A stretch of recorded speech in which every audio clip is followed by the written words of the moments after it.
y'all, Dixie here. Today I want to talk to you about my favorite sleeping bags / quilts for 2021.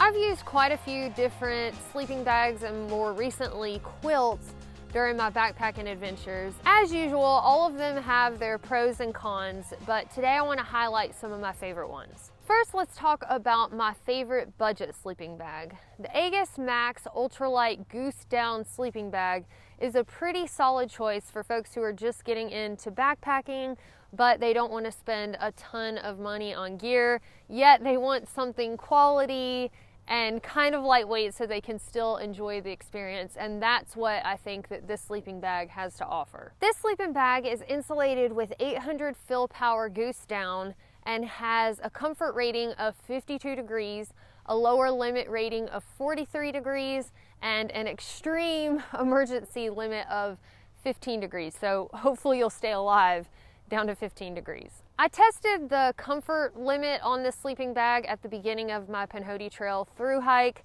because it was a bit warmer then than it was towards the end.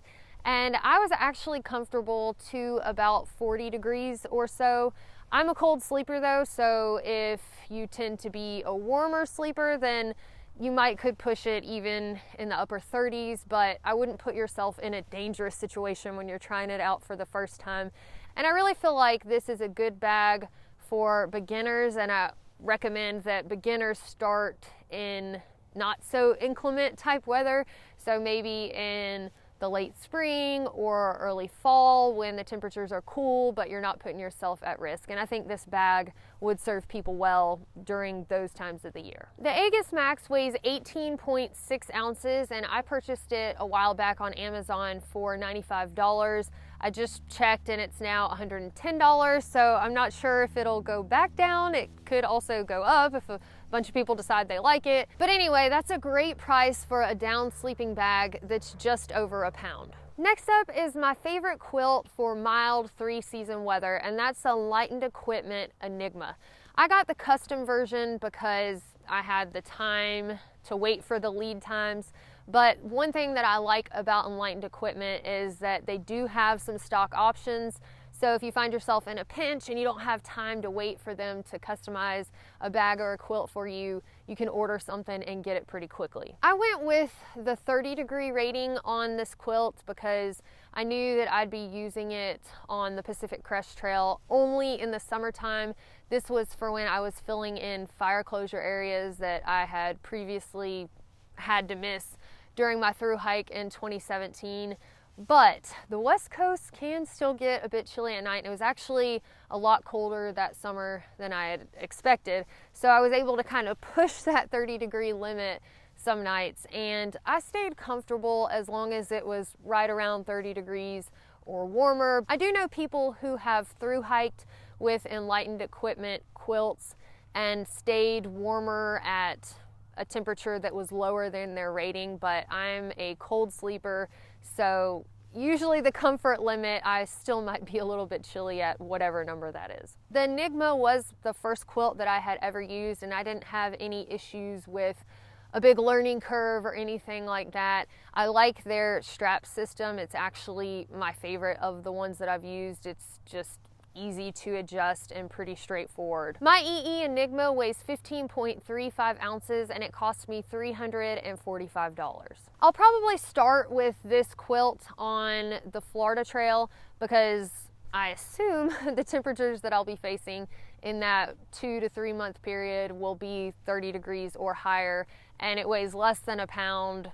It's very versatile, so I don't have to strap it to my sleeping pad. I can just throw it over the top of me. So I think it'll be great for that particular hike. Next, I want to talk about my favorite all-around quilt for a long thru hike like the AT, PCT, or CDT, and for 3 to 4 season temperatures, at least 4 seasons in the South. Previously, I would have chosen my 10-degree Z-Pack sleeping bag for this category.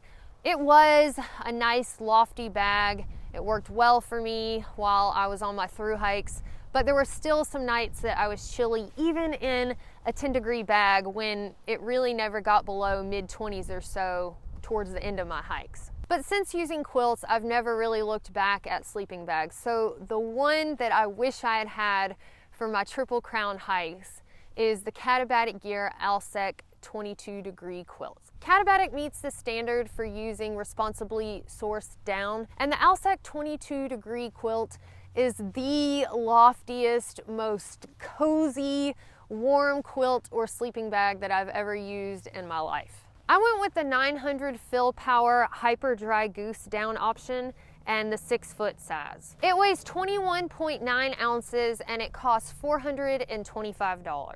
Besides the price, because it's definitely a pricey piece of gear, the only cons that I found to using this quilt is that the strap system is honestly kind of a pain in the butt.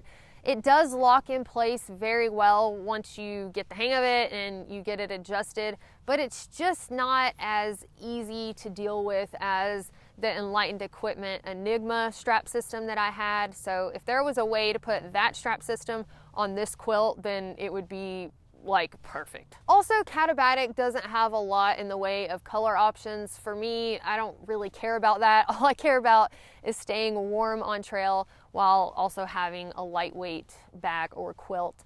And I just really feel like Katabatic nails it with that.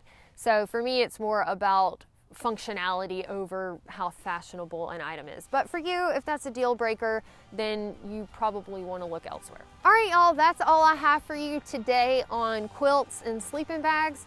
If you want to know why I switched from a sleeping bag to a quilt, I've got a video that delves into that. So I'll leave a link to that video in the description of this video. Thank you so much for watching, and we'll see y'all next time.